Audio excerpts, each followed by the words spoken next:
adiknya, jangan sampai kita ngajarnya di SD karena kita nggak milah materi dan KD, materi SMP kita kasihkan gitu. Jadi bermanfaat sih, tapi mungkin kurang relevan buat mereka. Jadi kita pilih KD-nya, baru kita cari sumbernya dan tentukan evaluasi yang tepat. Gitu. Nah ini flyer dari rancangan siaran yang saya tadi tetapkan. Ini sejarah dan perkembangan kerajaan Islam di Nusantara, Rabu 9 September 2020. Ini yang lama, karena saya nggak punya videonya, cuma yang ini. Jadi saya ingin kasih lihat langsung pada Bapak dan Ibu. Nah, kira-kira seperti ini saya siaran, tidak terlalu panjang, tapi ada contohnya. Dan memunculkan kerajaan-kerajaan baru bercorak Islam. Jadi kita jelasin materinya di situ, dan mereka akan mendengarkan. Ada interaktifnya juga. Tapi sebelumnya, Ibu akan jelaskan dulu mengenai perkembangan Islam di beberapa wilayah di Indonesia. Pertama nih dari ujung sebelah mana ya? Barat Indonesia, yaitu perkembangan Islam di Sumatera. Daerah pertama dari Kepulauan Indonesia yang dimasuki Islam adalah Sumatera bagian utara. Kalian tahu dari mana tiba-tiba ada penyebar agama-agama Hindu, Buddha, dan Islam hingga masuknya ke Sumatera? Tentu saja karena itu adalah salah satu jalur perdagangan. Oke, kira-kira seperti itu siaran radio yang saya lakukan untuk siaran wajar. Jadi kita tuh kayak harus sudah terencana seperti mengajar di kelas. Seperti itu Bapak dan Ibu. Dan di akhir, di evaluasi, kita kasih soal-soal untuk mereka. Dan soal-soalnya itu bisa dijawab secara interaktif, bisa dijawab lewat grup WA atau WA yang dikirimkan ke kami sebagai penyiar. Jadi kita pilih jawabannya, kita tentukan pemenangnya, dan kita beri hadiah. Sepanjang pelaksanaan berlangsung, hadiah yang diberikan adalah hadiah dari kantong kami sendiri uangnya, tapi tidak apa-apa karena ada kepuasan yang kami dapatkan gitu ketika kasih mereka hadiah-hadiah kecil yang mungkin tidak terlalu berarti buat kita, tapi sangat berarti buat mereka karena itu bagian dari apa ya, reward gitu. Kadang-kadang kami kasih buku cerita, kami kasih pulpen yang lucu-lucu, pensil, dan semuanya itu kami yang nyiapin, tapi ketika mereka dapat, mereka besoknya pasti akan ikut lagi gitu. Sehingga kami harus memilah anak-anak supaya bergantian dapatnya. Sehingga semakin kesini semakin banyak anak yang dengerin radio. Tapi sekali lagi memang pembelajaran moda ini sangat membutuhkan kerjasama antara guru, orang tua, sekolah, dan pihak-pihak terkait. Karena kalau enggak, ya akan sepi-sepi aja. Nah, Bapak dan Ibu, karena udah mulai masuk ke pukul 1, 5 menit lagi, jadi sekarang penugasan nih ya. Bapak dan Ibu, oke, ada yang bocor, baik. Bapak dan Ibu, ini tugasnya untuk Bapak dan Ibu. Siapa tahu Bapak dan Ibu ingin ikut siaran, silakan hubungi saya yang ingin ikut siaran. Kita bisa siaran bareng atau siaran bergantian. Kalau mau nyoba gitu ikut siaran boleh. Dan supaya semuanya punya pengalaman, saya kasih tugas dulu deh untuk membuat merencanakan pembelajaran lewat moda broadcasting. Pilihlah salah satu materi dari muatan pelajaran tertentu, terserah deh mau pelajaran apa, Bapak dan Ibu, guru PJOK juga boleh, agama atau apapun boleh. Pilihlah salah satu materi dari muatan pelajaran tertentu yang cocok untuk digunakan dalam pembelajaran moda broadcasting via radio. Tuliskan KD dari mapel tersebut, bikinkan uraian materi, dan juga buatkan evaluasi yang tepat. Hanya itu tugas dari saya, dikit aja ya. Kecilah, gampang, sambil Bapak dan Ibu mengubah dunia ini bisa dilakukan. Nanti boleh dikumpul untuk tugas kita, dan kalau Bapak dan Ibu tertarik untuk ikut siaran, silahkan hubungi saya. Demikian Bapak dan Ibu sharing mengenai best practice mengenai kegiatan moda broadcasting yang saya lakukan di kabupaten saya. Semoga ini bermanfaat dan memberikan pengetahuan baru untuk Bapak dan Ibu. Demikian, mohon maaf atas kekurangan dan hal-hal yang belum maksimal. Terima kasih. Wassalamualaikum warahmatullahi wabarakatuh. Waalaikumsalam warahmatullahi wabarakatuh. Oke, Bapak Ibu, aplaus dulu untuk Bu Yayu. Luar biasa. Terima kasih Bu Yayu, super semangat ya. Sesuai dengan prestasi beliau. Beliau juga sebagai narasumber nasional program sekolah penggerak. Wah, mantap Bu Yayu. Oke, Bapak Ibu, kita masuk ke sesi tanya jawab. Ada waktu 10 menit untuk kita bisa bertanya dengan Bu Yayu. Tentunya banyak sekali yang ingin kita tanyakan karena luar biasa, guru bisa juga sebagai penyiar radio ternyata ya Bu Yayu ya. Oke, kita ke kolom chat aja. Ada di sini pertanyaan dari Bu Ida, SMP Negeri 1. Ibu Yayu, izin bertanya, apakah semua materi bisa lewat radio? Kalau tidak bisa semua, adakah karakteristik materi yang bisa digunakan untuk siaran? Kemudian satu dulu Bu Yayu, gimana? Ini sepertinya Boleh. Oke, ada lagi setelah ini ya. Ya, baik. Ya, tadi saya baca katanya anak sekarang taunya TikTok. Benar. Anak saya ketika saya bilang, dengerin siaran radio nih, sekarang sudah ada yang SMP, saya bilang. Dia bingung, emang caranya gimana gitu. Dan anak saya sendiri pun harus dikasih tahu, apalagi anak-anak ibu yang lain gitu, karena mungkin belum familiar.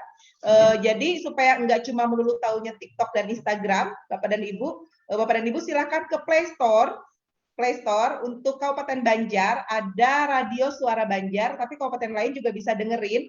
Kenapa jadi saya tahu ini? Karena banyak sekali anak-anak dari kabupaten tetangga yang ikutan. Jadi dari Banjarbaru, Banjarmasin, ada yang suka kirim itu apa? Jawaban evaluasi dan mereka minta hadiah kalau menang gitu. Tapi di kabupaten lain, jadi sampai mamanya ada yang chat di Instagram, Bu Yayu anak saya menang kan gitu. Tapi di Banjarbaru gitu, saya kan jadi bingung. Tapi mungkin nanti Pak Arsyad boleh deh untuk yang provinsi kali nanti bisa siaran secara provinsi. Siap Bu. Ya, namanya adalah Radio Suara Banjar. Tadi yang bertanya apa nama radionya? Radio Suara Banjar. Programnya adalah program Wajar, Wadah Belajar dari Rumah. Saat ini ada 2, yaitu untuk SD dan SMP. Saya kurang tahu untuk SMA, tapi untuk MA ada. Untuk madrasah Sanawiyah juga rasanya ada, saya lupa. Tapi itu dari Depak. Jadi untuk SD dan SMP itu SMP yang banyak banget penyiarnya. Untuk SD kemarin yang aktif hanya sekitar 3-4 orang. Nggak tahu besok karena besok dikumpulkan. Jadi nama programnya adalah Wajar, Wadah Belajar dari Rumah di Radio Suara Banjar, 100,4 FM. Itu kalau diunduh di Play Store langsung ketemu. Lalu pertanyaan dari Ibu tadi, apakah semua materi bisa diajarkan lewat radio?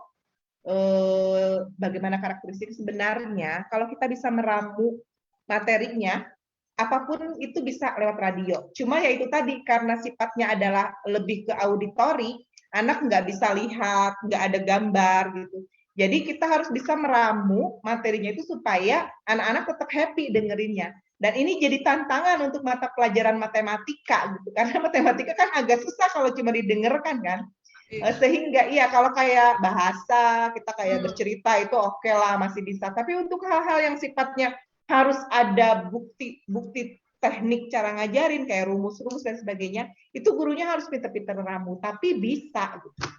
Kenapa bisa? Karena memang ada untuk matematika mapelnya dan lancar-lancar aja. Dan ketika dikasih evaluasi, anak-anak juga bisa. Cuman intinya satu, guru harus menyiapkan perencanaan mengajar lewat mode broadcastingnya. Misalnya kalau mau kasih materi mengenai KPK dan EPB, misalnya itu susah banget tuh kalau nggak pakai coretan-coretan. Kita bisa minta anak untuk menyiapkan coretan-coretan, kita bisa minta mereka untuk mencoba soal-soal dan sebagainya, sambil dijelaskan lewat siaran gitu. Dan ini benar-benar harus gurunya harus punya keahlian gitu. Jadi kalau ditanya apakah semua bisa sebenarnya, tapi yang penting guru punya teknik untuk meramu supaya ketika kita menyiarkan, ketika kita ngasih materi lewat radio itu anak-anak bisa paham dan tetap on sampai siaran berakhir. Karena kalau bosenin, kalau monoton, ya jangankan lewat radio ya, lewat Zoom pun saya yakin banyak yang kabur gitu. Padahal lihat wajahnya Bu Mariani yang cantik, lihat wajahnya Bu Rusdiah yang cakep gitu, tapi karena nggak menarik misalnya narasumbernya ya pada lari, atau kalau enggak sambil tidur gitu dengerinnya. Gitu ya Ibu. Oke, terima kasih Bu Yayu. Jadi tadi ya kalau generasi milenial kurang tahu maunya tadi Instagram sama TikTok. Tapi kalau sudah mungkin kita memperkenalkan ya Bu ya, mereka udah kenal, mungkin nanti akan mulai berpindah ikut Wajar gitu, ngikutin. Oke, kalau Pak Arsyad tadi generasi kolonial. Kolonial katanya. Oke, kalau baby boomers ya Pak Arsyad ya. Kalau baby boomers. Nah, saya generasi X deh kayaknya. Tapi menarik juga Bu Yayu. Jadi kata Ibu tadi kan dikombinasikan dengan TikTok, dikombinasikan dengan WhatsApp. Jadi siaran radionya akan lebih hidup begitu. Iya, betul. Betul. Iya, berkolaborasi. Oke. Kita pindah lagi ke pertanyaan yang lain. Tadi juga ada yang bertanya terkait aplikasi radionya, sudah tadi ya disampaikan. Mana tadi tiba-tiba bilang punya saya. Ada nih dari Ibu Wida. Ibu Wida udah ya tadi ya. Iya. Tunggu. Oke, ini ada dari Ibu Eka Nur Hidayati. Metode ini katanya mungkin mirip dengan fasilitas voice note di grup WA ya, Bu. Saya pernah memakai metode ini dan tanggapan peserta didik saya lumayan memuaskan daripada cuma share materi baik foto ataupun video karena memungkinkan komunikasi dua arah. Satu lagi Bu, tadi ada yang dari Kota Baru, mungkin dari di sana beliau berminat sekali nih sepertinya. Tapi apakah terjangkau katanya Bu sampai Kota Baru ini radionya? Oke, baik. Langsung saya jawab ya. Iya, silakan Bu Ya. Yayu.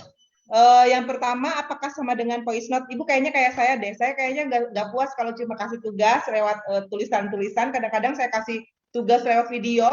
Karena kadang-kadang kita kalau di rumah kan nggak siap ya mau bikin video gitu yang kita ngajar di video dengan muka dasteran gitu kayaknya nggak enak ya. Jadi lebih ke voice note. Yang mirip Bu, cuman bedanya kalau di siaran wajah tuh ada, kalau di siaran radio mode broadcasting ada hiburannya karena ada lagu-lagunya, ada musiknya. Jadi kalau udah jeda 20 menit, oke anak-anak kita stop dulu ya, kita dengerin lagu nih supaya kalian lebih bersemangat. Jangan lupa ikutan nyanyi. Jadi kita siarkan lagu-lagu untuk mereka. Jadi kayak ada jeda waktu istirahatnya. Dan mereka juga bisa secara interaktif nanya langsung ke saya gitu atau nanya langsung ke penyiar yang lain lewat SMS, lewat telepon, lewat WA. Jadi gitu. Jadi pada saat siaran tuh lebih ada interaktifnya, nggak satu arah. Kalau voice note kadang-kadang bisa sih, cuman mungkin nggak merangkum yang panjang juga. Kalau siaran radio kan bisa lebih 1 jam 2 jam, nggak apa-apa, yang penting bisa aja merangkum supaya nggak membosankan kayak gitu. Jadi mirip Bu pakai voice note, jadi kayaknya lebih interaktif, lebih apa ya, bisa lebih student center gitu, nggak teacher center. Lalu apakah sampai ke Kota Baru? Rasanya sampai Pak, nanti coba aja di Play Store. Buka dan unduh radionya, mudah-mudahan nyampe gitu. Tapi kalau nggak nyampe nanti saya coba tanyain. Ini juga kadang-kadang kalau kayak gini suka sendat-sendat gitu ya, namanya radio ya, ada kendalanya. Gitu Ibu. Oke, terima kasih. Kalau nyampe sana berarti daerah sekitar juga pasti ya kalau Kota Barunya nyampe. Ya, kalau Banjarbaru, Banjarmasin nyampe. Saya nggak tahu kalau Kota Baru. Kota Baru kan masih Indonesia bagian apa ya itu? Masih lah nyampe lah. Untuk ada lagi yang mau tahu gelombang radionya katanya berapa nih Bu Yayu? 101,4 FM. 101,4 Ya. FM. Oke, itu Bu Siti Warni tadi yang bertanya. Sekarang ke Pak Supiansah dari Kabupaten Banjar. Beliau bertanya, sekarang ini kan teknologi yang menyesuaikan kurikulum, ataukah kurikulum yang harus berlari cepat sehingga kurikulum harus menyesuaikan? Kemudian apa sih kekhasan dari mode ini katanya? Oke, ini kayak ngasih clue ya Pak Arsat, kurikulum yang harus mengikuti teknologi atau teknologi yang harus mengikuti kurikulum. Saya pikir ini pertanyaan yang sulit karena kedua-duanya saling berkaitan. Saya pikir kurikulum memang harus menyesuaikan teknologi. Kalau nggak menyesuaikan, kurikulum akan tertinggal. Karena teknologi itu sangat dinamis banget, gitu, cepat banget. Dalam 1 tahun ini aja, selama pandemi aja, teknologi ini benar-benar sudah semakin meningkat. Kalau kurikulum nggak ngikutin, ya akan ketinggalan dong kurikulumnya. Lalu apakah teknologi mengikuti kurikulum? Saya kira enggak. Kayaknya kita deh yang harus mengikuti teknologinya. Gitu. Kurikulum harus relevan dengan perkembangan zaman, salah satunya teknologi. Lalu apakah, pertanyaan keduanya apa Bu? Apakah radio... Kekhasan dari mode BlueSkip. Oke, sebenarnya kekhasannya itu tadi, karena kita mengenalkan salah satu mode yang mungkin nggak familiar lagi untuk anak-anak. Untuk guru-guru yang mungkin lahir di 60 tahun, 60, 70-an, 80-an, radio ini adalah salah satu moda yang dekat banget sama kita. Sebelum ada televisi, sebelum ada yang lain, radio adalah salah satu moda yang benar-benar keren di zamannya. Gitu. Saya pun waktu kecil, salah satu produk radio nih, kalau udah pulang sekolah itu harus segera pulang, karena saya mau dengerin siaran apa itu Pak Arsat yang silat-silat itu di radio? Iya, Sandiwara Radio. Iya. Jadi sahur sepuh waktu sahur sepuh. Misteri Gunung Merapi. Nah, Ibu pasti deh satu angkatan sama saya. Jadi zaman masih SD gitu, pulang sekolah itu saya nggak mau kemana-mana karena pengen cepet pulang, pengen dengerin radio. Nah, anak-anak harus tahu itu bahwa ada salah satu moda, ada salah satu teknologi yang sekarang mungkin dilupakan, tapi sebenarnya juga udah semakin canggih, udah cocok juga digunakan untuk saat ini, yaitu radio. Jadi khasannya itu. Dan dengan siaran radio, selain mengenalkan mereka salah satu moda yang mungkin mereka tidak tahu, ini juga adalah salah satu bentuk dari variasi belajar di masa pandemi. Kan nggak ada tatap muka tuh. Nah, siaran radio ini pengganti tatap muka. Mukanya nggak kelihatan, tapi suara kan kelihatan. Oh, ini ibu guru aku. Oh, ini guru aku gitu. Oh, ini guru baru nih, aku bisa dengerin siarannya, aku bisa tanya, aku bisa nanya apapun, aku bisa berdiskusi secara tidak langsung. Artinya nggak bisa ketemu langsung, tapi bisa lewat salah satu moda auditori. Gitu. Kekhasannya seperti itu. Dan yang ketiga kekhasannya ya karena itu setiap guru kan harus adaptif. Di masa pandemi ini kan banyak banget kendala, banyak banget masalah. Untuk anak-anak yang di perkotaan, untuk anak-anak dengan ekonomi yang cukup, bisa belajar pola daring dengan akses internet yang memadai, tapi ada banyak sekali anak yang tidak seperti itu. Nggak bisa pakai pola daring karena nggak punya HP, nggak ada pulsa, nggak ada kuota, tapi ada satu siaran yang bisa dapat secara gratis, yaitu siaran radio. Nah, di situ mereka tetap bisa mendapatkan hak untuk belajar dengan nyaman dengan beragam moda yang disiapkan oleh para guru. Begitu saya pikir. Saya kira begitu kira-kira untuk apa kekhasan dari radio. Terima kasih. Terima kasih Bu Yayu. Ya, jadi kita radionya bebas pulsa ya Bu ya. Bebas pulsa. Bebas pulsa. Kalau ada radio yang lama itu yang diputer-puter gitu Bu, itu ya anak-anak nggak tahu itu. Iya, dan juga mungkin tidak tergantung kita aja di masa kolonial ya. Tidak tergantung sinyal internet juga ya Bu ya. Sepertinya kecuali yang mengaktifkan radionya lewat HP kan sekarang bisa ya Bu ya. Kalau iya, betul. Diikuti di HP bisa Bu. HP jadul ada radionya tuh. Ada radionya justru. HP yang sekarang radio harus di-download dulu, yang jadul enggak tersedia radio gitu. Jadi masih bisa. Oke, ini waktu kita kan terbatas, satu aja lagi ya, Bu ya. Oke. Masih nawar Bu Yayu. Banyak banget nih, ya. Pertanyaannya banyak yang tidak terjawab. Kita filter aja, ada satu lagi dari Pak Haji Samsul Bahri, SPD MPD, dari MTSN 3 Banjar. Di sini beliau itu katanya punya radio, sudah memanjang 2 tahun Bu, di lingkungan jangkauan Kecamatan Alun-Alun. Beruntung baru gitu ya. Tapi belum bisa legal dari Kominfo. Bagaimana supaya bisa dijadikan sarana siaran wajar juga? Bisa apa tidak? Coba deh ngobrol ke Kominfo, siapa tahu bisa. Ini kan tujuannya mulia ya, bukan buat ngapa-ngapain, bukan buat propaganda gitu kayak zaman penjajahan kan radio itu dilarang karena untuk propaganda ceritanya. Tapi kalau untuk pendidikan, saya pikir mudah-mudahan dapat dukungan gitu. Ini alu-alu kan Pak, alu-alu kan sebuah negara yang mungkin sinyal kurang bagus, kalau radio lebih cocok kayaknya di sana. Boleh tuh diomongin, nanti silakan diskusi, saya nggak tahu kalau masalah itu. Itu karena kebijakan dari pemerintah daerah untuk legalisme dan sebagainya. Ya. Oke, terima kasih Bu Yayu. Ya. Ini saya coba jawab boleh nggak? 1 detik, ini 1 detik aja. Untuk TK, apakah bisa? Bisa banget. Bisa kasih bercerita, bisa ceritain dongeng sambil nyanyi-nyanyi, cocok deh radio kalau TK.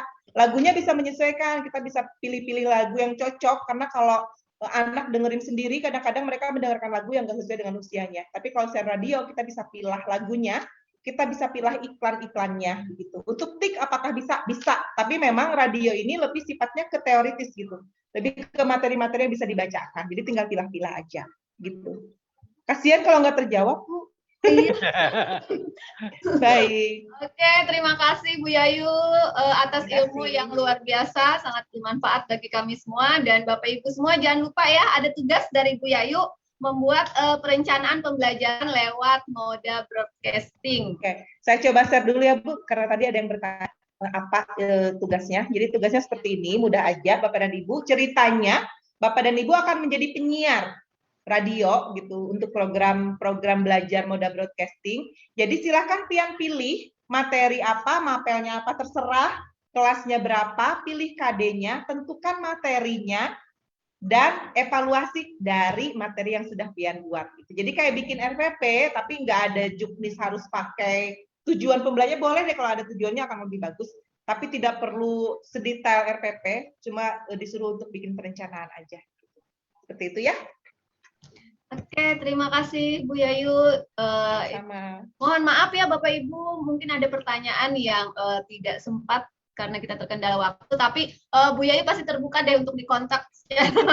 Ada WA saya, boleh ke 0813 483 60449. Bapak dan Ibu boleh berdiskusi apapun dengan saya terkait pendidikan, yang penting bukan masalah rumah tangga dan keuangan ya Bapak dan Ibu. Silahkan kalau mau ngobrol-ngobrol. Saya juga punya Instagram, Yayu Hartini, punya Facebook, silahkan deh kita bisa. Saya suka sharing dengan banyak guru karena itu juga menambah pengetahuan buat saya. Nah Bapak dan Ibu yang minta bahan, ini saya langsung kasihkan aja di room chat, nanti bisa di-set sendiri ya. Oke, terima kasih Bu Yayu. Oke, itu Bapak Ibu ya, jangan lupa tugasnya tadi terkait dengan perencanaan pembelajaran lewat moda broadcasting. Jadi ilmu yang bermanfaat sekali karena di generasi milenial, peserta didik kita kan menganggap radio itu jadul ya, tapi sebenarnya itu merupakan salah